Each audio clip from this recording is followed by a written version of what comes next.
Memang ada yang mengatakan saya ini tolol, ada. Nggak apa-apa. Ya kan? Ada yang mengatakan saya bajingan yang tolol, ya kan? Tapi saya nggak sebut namanya, kalian sudah tahu loh. Gitu. Nggak apa-apa. Tapi kami paham dan kami mengerti. Jadi saudara-saudara, ya, 100 hari pertama kami akan baik. Dalam arti saya berharap ada kesadaran. Saya pernah menyampaikan, seluruh aparat, seluruh institusi, bersihkan dirimu sebelum kau dibersihkan.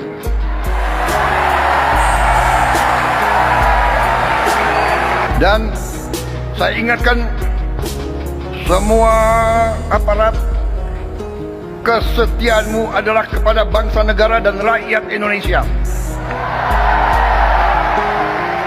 Kalau kau tidak setia kepada rakyat Indonesia, kalau kau menghalangi kebijakan-kebijakan yang untuk membantu rakyat Indonesia, saya akan tindak saudara-saudara sekalian. Assalamualaikum warahmatullahi wabarakatuh. Kembali lagi di channel Prayoga Muhammad. Ya teman-teman semua, kita sudah mendengarkan ya pidato dari Pak Prabowo Subianto yang berapi-api. Dan ini sudah kesekian kalinya ya. Mudah-mudahan sih Pak Prabowo konsisten dengan ucapannya. Dan itu yang rakyat tunggu. Pak Prabowo,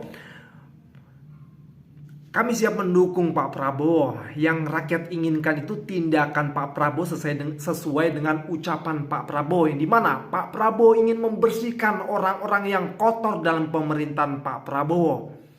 Dan juga Pak Prabowo berjanji untuk mensejahterakan rakyat, untuk membuat kebijakan-kebijakan yang membuat rakyat itu bahagia dan sejahtera, memudahkan rakyat, memudahkan apapun itu untuk rakyat. Nah, Pak Prabowo sendiri sudah mengatakan hal ini ya, dan berapi-api, dan ini menjadi pegangan untuk rakyat untuk menagih janji Pak Prabowo. Dalam pidatonya Pak Prabowo mengatakan ada seseorang yang mengatakan dua kata yang berat untuk gue ucapkan, tapi ya kita ucapkan sajalah ya, bajingan tolol. Nah, gue ngeliat komentar itu banyak sekali yang mengatakan itu Bung Rocky Gerung. Tapi selama gue melihat video-videonya sih belum pernah ya.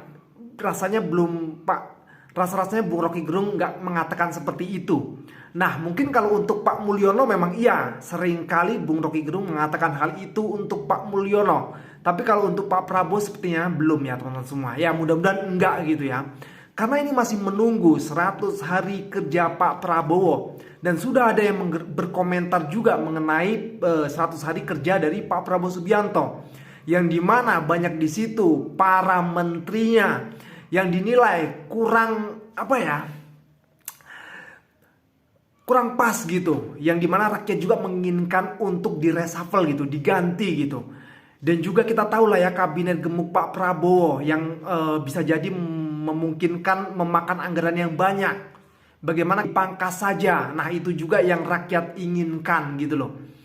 Dan masih banyak lagi.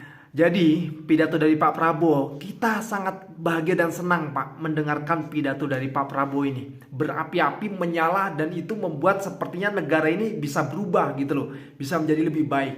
Tapi kalau benar-benar Pak Prabowo menerapkan dan juga benar-benar sesuai konsisten dengan apa yang diucapkan dan juga yang dilakukan.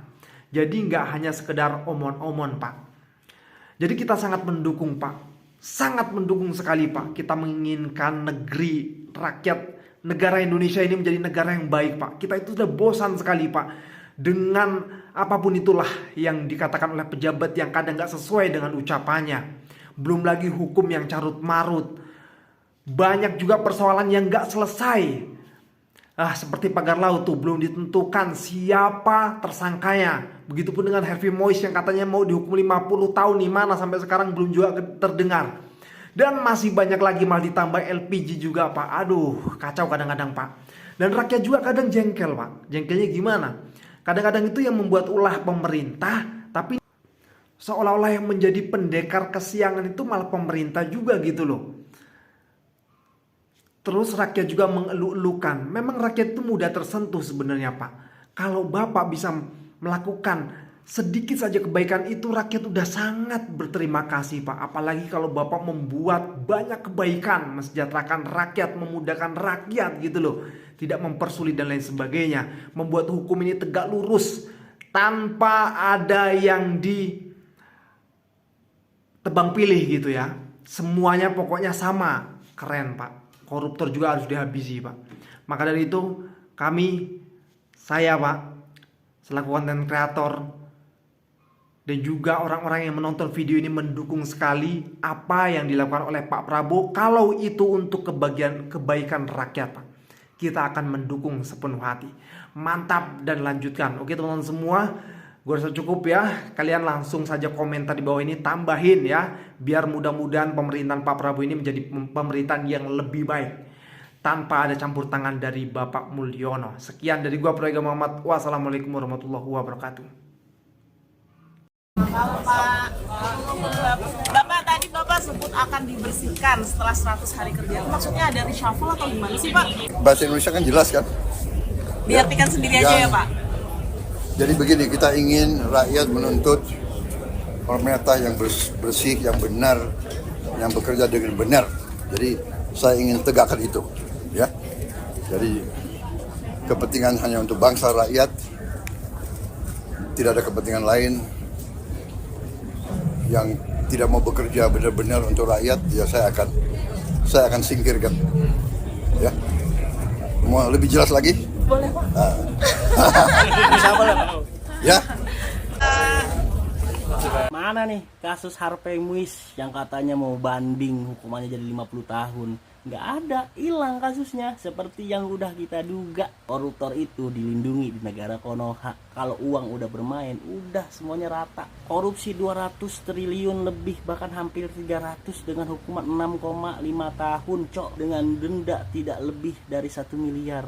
Tapi di Gunung Kidul ada seorang pria yang mencuri 5 potong kayu, terancam 5 tahun penjara. Gue bilang juga apa? Kalau mau maling jangan tanggung-tanggung, hukumannya berat. Kalau mau maling tuh kapal pesiar ya kan, yang gede-gede sekalian. Nambang ilegal tuh kayak TKA Cina, hukumannya ringan. Dengan rusaknya penegakan hukum kita dan juga pra-peradilan kita dengan banyaknya oknum, ini DPR kita malah mengusulkan untuk gaji polisi dan jaksa dinaikkan agar tidak mengambil untung dari transaksi-transaksi atau kasus-kasus yang mereka tangani. Cuma di negara ini doang orang yang kerjanya nggak becus tapi dinaikin gajinya. Cari dimanapun perusahaan yang dimana lu kerja nggak bener tapi gaji lu malah dinaikin, nggak ada setan, nggak ada. Itu cuman ada di sistem pemerintahan Konoha. Dan ada juga nih anggota DPR termuda kita, Farel. Dia berjanji nggak akan korupsi.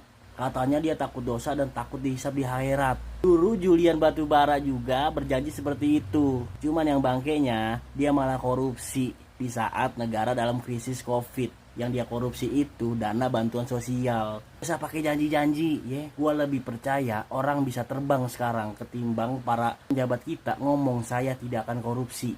Gua malah lebih percaya hal-hal yang mustahil di movie ini ketimbang janji para pejabat yang gak mau korupsi.